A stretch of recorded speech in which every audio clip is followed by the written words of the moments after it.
목차 챕터 1 우리의 품격을 결정하는 말과 글. 챕터 2 사랑은 시간을 쓰고 싶어지는 일. 챕터 3 그 사람 억지로 견디지 않으려고요. 챕터 4 그럴듯한 마침표보다는 행복한 쉼표들. 이렇게 나눠져 있는데요. 네, 첫 번째 목록부터 해서 목차부터 해서 소개해 볼게요. 낭독하겠습니다. 야, 난 더해.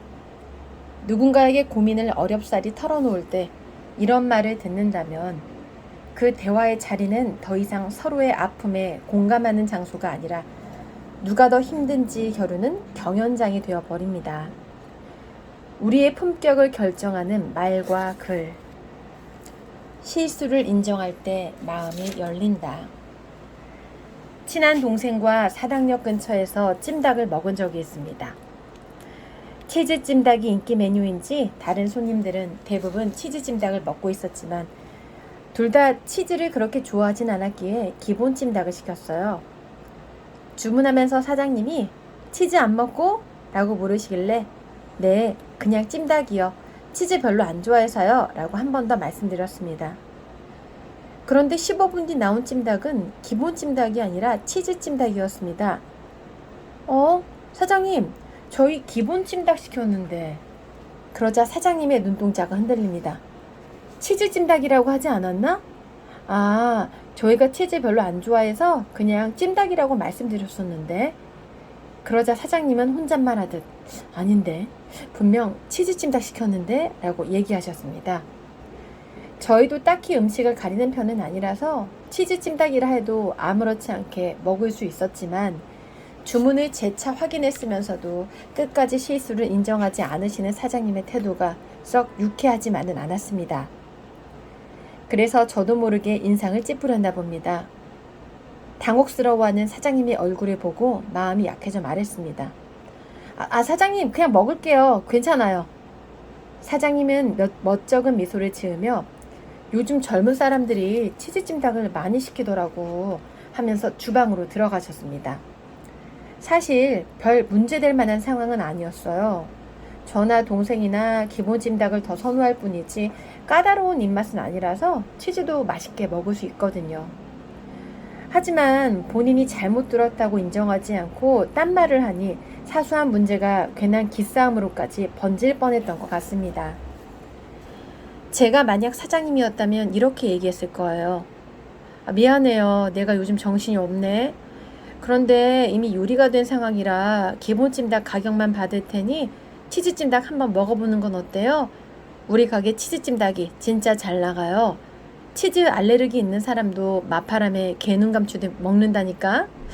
이렇게 사장님이 실수를 순순히 인정하고 적당한 보상책을 내놓으며 유머러스하게 대화를 마무리했다면 서로 웃으며 끝났을 일이었습니다. 사장님이 배달하러 나가자 안에 계시던 다른 분이 나와 사이다를 주셨습니다. 사모님 같았어요. 아이고, 주문 잘못 들어갔는데 군말 없이 맛있게 잡수셔서 감사합니다. 요거는 죄송한 의미로 드리는 서비스예요. 그리고 가격은 기본 찜닭 가격으로 받을게요. 다시 한번 죄송해요. 약간 깨름직했던 저와 동생도 그제야 표정이 밝아졌습니다. 그래, 치즈면 어떻고 기본이면 어때? 맛있게 먹으면 되지. 찜닭을 맛있게 먹고 나와서 같은 상황에서 전혀 다른 대처를 보여줬던 사장님과 사모님에 대해 동생과 얘기를 나눴습니다. 자신의 실수를 인정하고 받아들이는 일에는 무척 큰 용기가 필요합니다. 제가 지금까지 연락하거나 좋은 관계를 유지하는 사람들은 대부분 사과할 줄 알고 자신의 잘못을 인정할 줄 아는 사람들이었어요. 자신이 잘못했다고 느낄 때는 상대방에게 진심으로 나의 감정을 전하는 게 가장 중요합니다. 미안하다. 그건 내 실수야. 얘기해줘서 고마워. 라고 말하는 데는 1분도 안 걸리지만 그 말을 함으로써 상대방은 여러분에게 마음을 열게 됩니다. 누군가와 문제가 있고 그게 내 잘못인 걸 알지만 알량한 자존심 때문에 감정 싸움을 하고 있다면 먼저 손을 내밀어 보면 어떨까요? 그 손을 상대방도 분명 마주 잡을 거고 그렇게 되면 자존심보다 훨씬 더 소중한 인연과 돈독한 관계를 유지해 나갈 수 있을 거예요. 꿈에도 선택과 책임이 따른다. 얼마 전 친한 형에게 연락이 왔습니다. 형에게는 타올이 제법 나는 고등학생 여동생이 있습니다. 만나서 얘기를 나누다 보니 형은 여동생을 많이 걱정하고 있었습니다. 스튜어디스를 하고 싶다는데 어떻게 말려야 할까? 절대 안 된다고 포기하라고 해도 고집이 너무 세네. 저는 형에게 물어봤습니다. 형은 왜 동생이 스튜어디스가 되는 걸 말리는 거예요? 형은 이렇게 대답했습니다. 아니, 내가 봤을 땐 키도 너무 작고, 너도 알다시피 스튜어디스들은 다 키 크잖아. 그리고 경쟁률도 너무 높아서 내 동생은 안 될 거야. 주변에 스튜어디스 준비하다가 떨어진 지인이 있어. 그것만 바라보고 살았는데 몇 번 떨어지더니 지금은 괜히 준비했다며 후회하더라고. 그러니까 동생이 스튜어디스가 되지 못했을 때 느낄 상실감 때문이죠? 형은 결국 동생을 진심으로 걱정해서 말리는 거네요. 너무 걱정돼. 너나 나나 살아봐서 알다시피 이놈의 사회가 녹록지 않으니까. 내 동생만은 나처럼 고생 안 했으면 좋겠거든. 저는 이렇게 말을 꺼냈습니다.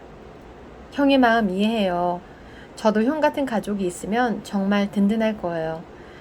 그런데 저는 동생의 마음도 이해가 가요. 얼마나 대견해요. 어린 나이에 뭔가를 간절히 열망한다는 게. 우리 나이 때에도 자기가 뭘 하고 싶은지 모르고 살아가는 사람이 얼마나 많은데요. 그래서 저는 이렇게 말씀드리고 싶어요. 조건을 거는 건 어떨까요? 무한정 지원을 해주거나 아예 단념시키는 방법은 둘 다 좋지 않은 것 같아요.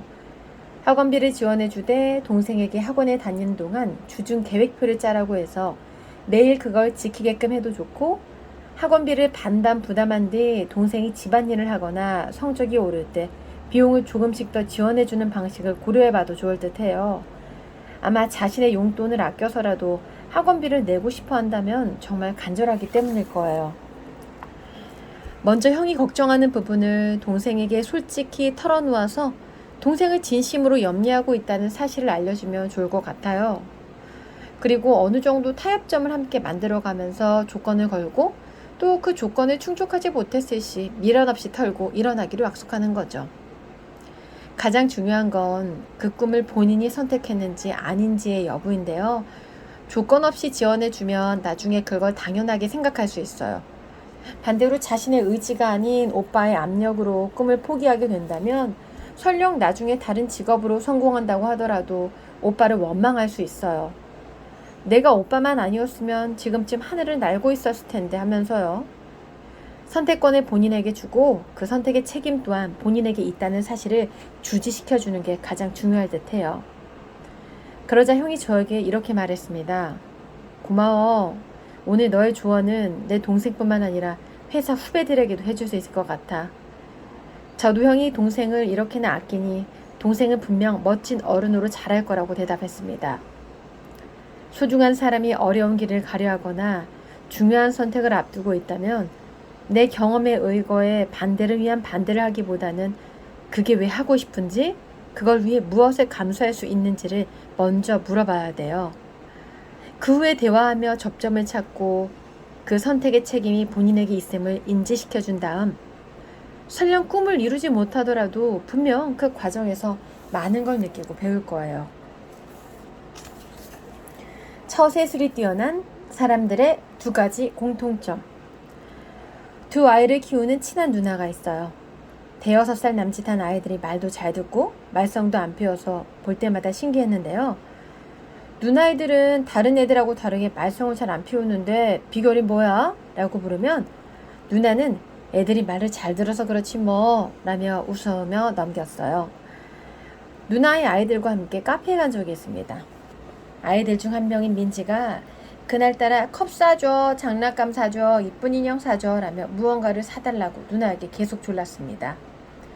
이럴 때 제가 봐왔던 부모의 반응은 대체로 안 돼, 사람 많은 데서 떼쓰지 마, 혹은 저번에도 사줬잖아, 어떻게 매번 사주니? 라는 식의 욕구 원천 차단이었습니다. 그런데 누나는 좀 달랐어요. 아이를 가만히 보고 있다가 이렇게 얘기했습니다. 그래, 사줄게. 그런데 민지야, 민지가 사달라고 한 것 중에 딱 하나만 민지 생일에 살 수 있어. 잘 골라야 해. 알겠지? 그러자 떼를 쓰던 민지가 얌전해지며 응 알겠어요 엄마 라고 얘기하더니 조용히 앉아서 곰곰이 생각에 잠겼습니다. 어떤 걸 골라야 할지 우선순위를 정하고 있는 것 같았습니다. 그런데 그 표정이 무척 행복해 보였습니다. 누나는 민지에게 욕구 원천 차단보다는 다른 대안 제시라는 현명한 방법을 쓴 거죠. 전자의 경우에는 아이의 머릿속에서 사줘와 안 사줘의 개념이 대립하게 됩니다. 사줘도 본전이고 안 사주면 사람들이 많은 공공장소에서 아이와 언성을 높이며 싸울 수도 있습니다. 하지만 후자의 방법은 아이의 욕구를 차단하기보다는 다른 대안으로 아이에게 희망을 줍니다. 내가 원하는 것을 사주지 않는다는 섭섭함보다는 어떤 걸 골라야 제일 좋을까 하는 기대감을 심어주는 거죠. 주변의 처세술이 뛰어난 사람들을 보면 두 가지 공통점이 있습니다. 첫 번째는 상대방의 관점에서 생각한다는 것이고 두 번째는 항상 마음이 열려 있다는 거예요. 상대방이 무엇을 원하는가에 초점을 두고 열린 마음으로 상대방의 닫힌 마음의 문을 두드립니다. 그러면 굳게 닫혀있을 것만 같던 마음의 문이 따뜻한 노크에 의외로 쉽게 열려 본인도 상대방도 원하는 결과를 얻을 때가 많습니다. 스타 강사 김창옥 교수는 모국어가 좋은 사람을 만나라는 이야기를 하더군요. 김창옥 교수가 말하는 모국어란 어릴 적 부모가 그 사람을 대했던 말투나 주변 환경으로부터 체득한 자신에게 가장 익숙한 언어 습관을 뜻합니다.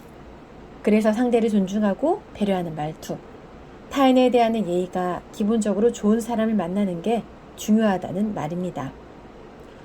이런 예의는 하루아침에 만들어지는 게 아니라 오랜 시간에 걸쳐 형성되는 무의식의 영역이기 때문입니다. 처세술, 말 잘하는 법, 인간관계의 기술 같은 것들이 하루아침에 좋아지지는 않습니다. 제일 중요한 건 나도 저렇게 해야지 라며 잊지 않고 메모하고 평소에 좋다고 느꼈던 말이나 행동을 의식적으로라도 따라해보는 일이죠. 그렇게 연습한 말들이 자연스럽게 몸에 밴다면 어느 순간 사람들에게 편안하다, 현명하다, 센스가 있다는 말을 들을 수 있지 않을까요? 네, 저는 이 챕터 1, 우리의 품격을 결정하는 말과 글 이 부분 중에 일부를 낭독을 했는데요.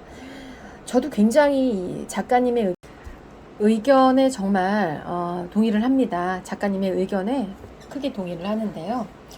저도 스피치 학원을 운영을 하면서 이제 말에 대해서 중요성을 생각하고 말을 지도하는 강사잖아요. 우리 일상에서의 사람들과의 커뮤니케이션 소통은 공감과 동감이 굉장히 중요한 부분이 크거든요. 그래서 오늘도 이 책을 읽으면서 다시 한번 제 직업적으로나 개인적으로 평상시에 느꼈던 것들이 조금 더 많이 상기되는 그런 시간이었던 것 같습니다. 오늘은 오늘만큼은 내 편이 되어주기로 했다를 낭독해 보았습니다.